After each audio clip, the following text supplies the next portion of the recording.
This is the arc I've wanted since the Golden Age ended. A smooth transition to remind what truly matters to Guts and to have Casca back. I'll be talking about up until the last chapter Miura gave us.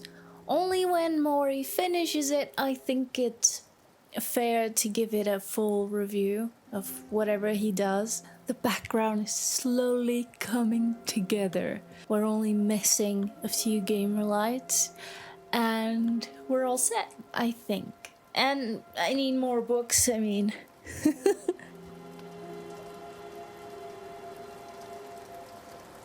Not much happens in this arc so far, for it is not finished, but Miura managed to add another member to Guts' party. The useless members in the party grow, although I hope all character arcs will come together satisfyingly at the end. Isma joins them with no purpose or excuse, which feels again like a side quest before the main quest. The ghost ship in the full moon and the sea god and the marrow are subplots that didn't need to exist, although they can be fun to read or beautiful to look at, especially villains like Bonebeard, who exists just for a laugh, which takes away from the dark world of Berserk, considering there are established comic reliefs already. Up until they reach Skellig, too many characters seem like a distraction to deviate from the main conflict,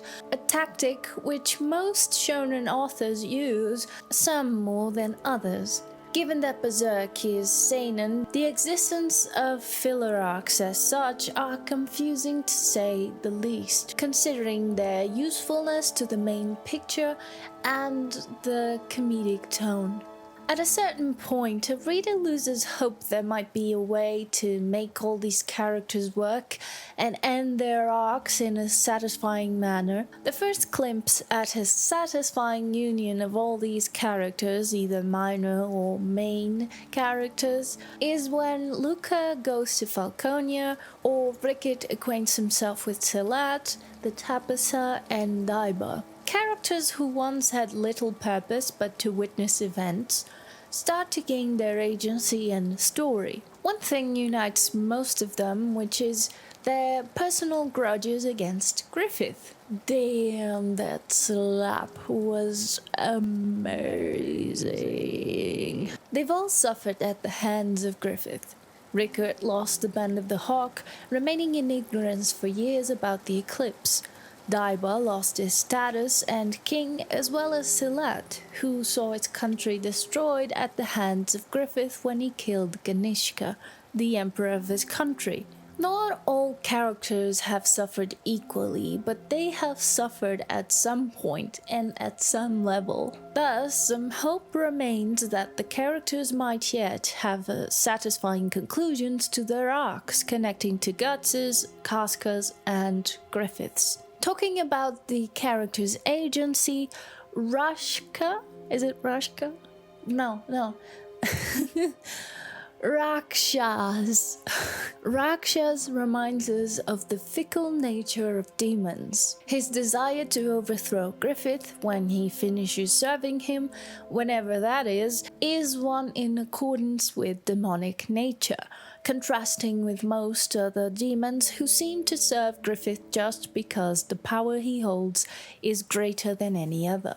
Miura made us think that demons follow pure power, but once Falconia is set, we get to see that demons are flourishing under his command, because he allows them to unleash their bloodthirsty nature away from humans. It's like Griffith has demons for pets, but one day they might bite. The addition of the witches is one that also suits the plot and world, just like when Shurka and Flora were introduced. Once they reach Skellig, we get a closer glimpse at how witches live and do magic. Farnese has an opportunity at becoming better at being a witch, but her personality change from before she met Guts to now is still abysmal, making little sense as to why she changed so drastically so fast.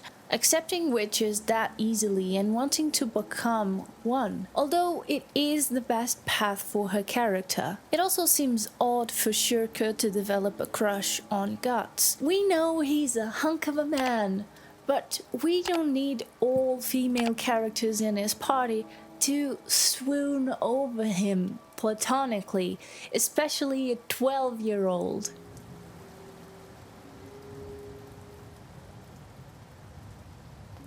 The great roar of the astral world is a far easier and simpler concept than the idea of evil, which we barely know anything of. It's an element of world building that benefits from the visual medium. It's quite simply the merging of the physical world and the world of men, and the astral world, the world of spirits, demons, and such. The world becomes far more dangerous than it was before, with creatures prowling at every corner. With this, Griffith gets to make Falconia the only safe place for people, and Guts, Casca, and the rest have far more obstacles than just the demons wanting to kill them to fulfill the sacrifice. The lines are blurred between what are demons and spirits. The only creatures we are sure are demons are the ones in Griffith's ranks. The decision in the narrative is one I appreciate because we don't need to have these concepts clearly separated, keeping some mystery in the world building. Low magic systems are my favorite, withholding information from us because not everything needs to be probed until we know absolutely everything about it. The idea of evil is one such concept, but it is not the only low magic system concept that Miura added to Berserk. The Midnight Boy is very clearly the aftermath of the miscarriage Casca had after Griffith's hideous action. The boy has an affection for Casca but also Guts, yet his nature is still a mystery. I'm glad Miura didn't give all the answers in the Midnight Boy's first appearances, thus keeping in tradition with some concepts he has infused in Berserk.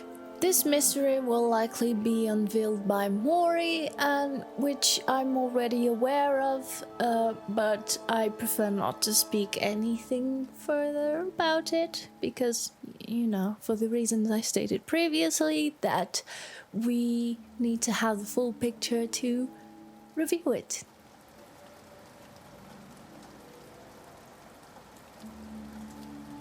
A couple of 100 chapters before, right before the eclipse, Casca set her mind to aid Griffith, even if it meant to be apart from Guts. With everything that happened, Casca lost her agency for so long, but there's still a question lingering in the reader's mind. What does Casca want after knowing what Griffith did?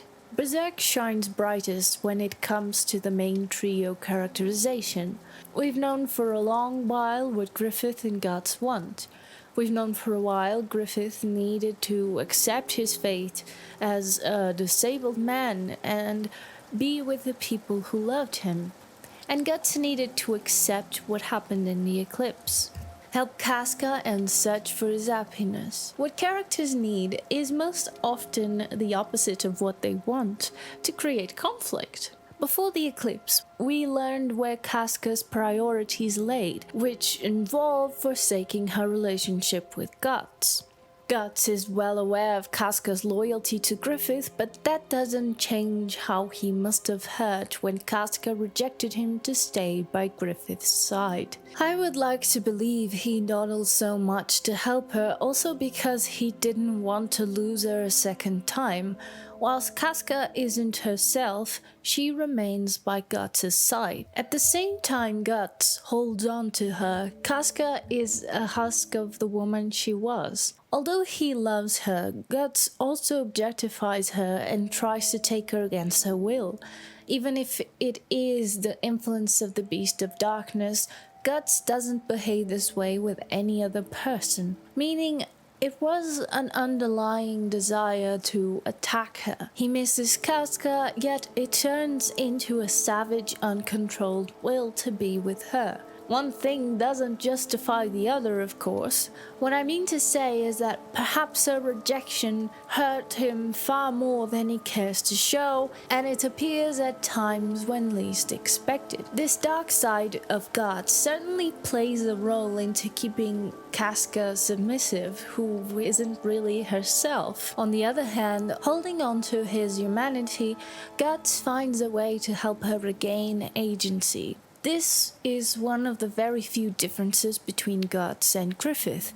Despite feeling the influence of the Beast of Darkness, Guts overcomes his deep urges to selflessly help Casca, while Griffith quite literally forsook the old band of the Hawk and Casca's blind loyalty.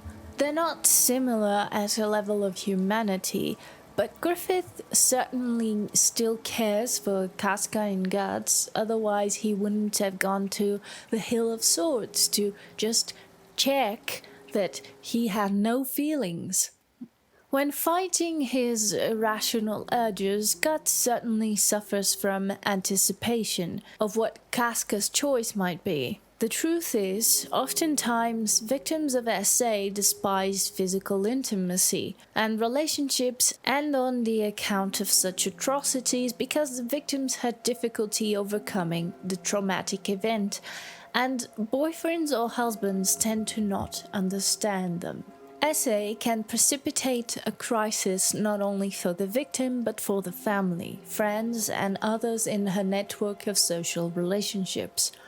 One crucial dimension to observe is whether husbands and boyfriends see the victim as a victim, who they blame, the assailant, the woman, or themselves. He obviously blames Griffith, right? The whole vengeance arc and everything.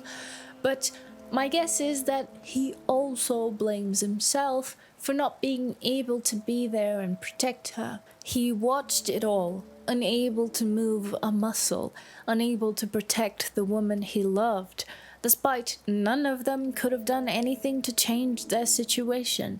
Even if unconsciously sharing the blame with Griffith, he also didn't move quickly to heal Casca sooner because he might feel shame about not protecting her, although I still think it took too long for Guts to aid Casca. I feel like that completely justifies Guts' hesitation. Beyond that, there's also no guarantee that Casca would want to stay with Guts after rejecting him before the eclipse to stay with Griffith, and all the trauma the eclipse inflicted upon both of them.